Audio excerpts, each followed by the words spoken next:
थाली सामिल करंतु एही सब खाद्य पाख माड़िबनी ब्रेस्ट कैंसर। स्तन कर्कट रोग महिला मानंकु आक्रांत करुछि। रसुण पालंग ब्लूबेरी और हलदी भली किछि खाद्य सेवन करिबा द्वारा एहार आशंका कमी पारे।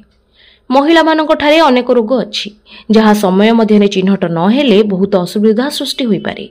सेही रोग हेउछि स्तन कर्कट जहा प्रत्येक द्वितीय महिला को घटुछि। स्तन कर्कट रोगरे महिलांक स्तनरे एक गंठी सृष्टि हुए। एपरी परिस्थिति रे एपरी अनेक खाद्य अछि जहा स्तन कर्कट गंठी सृष्टि हेबाकु रोकी थाए। महिला माने निश्चिंत भावरे सेगुडी को सेवन करिबा उचित। तेबे आसंतु जानिबा सेही खाद्य गुडिक जहा महिला मानकु सुरक्षा दिए। रसुण रसुण कंपाउंड गुडिक डीएनए मरामती करिबारे सहाय्य करे। कर्कट कोष वृद्धि को विलंब करे एवं प्रदाह ह्रास करे। रसुणर सेवन स्तन रक्त प्रोस्टेट ओभारियन कर्कट रोगर प्रतिरोध एवं चिकित्सा रे मध्य प्रभावशाली प्रमाणित हुए।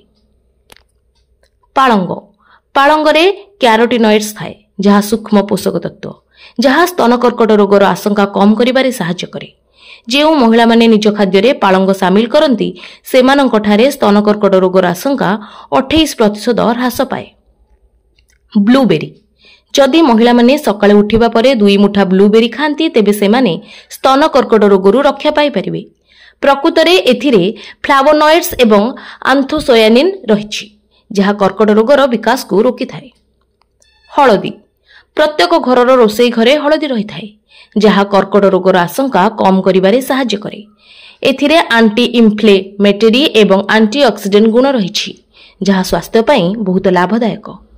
ब्यूरो रिपोर्ट शुभ खबर।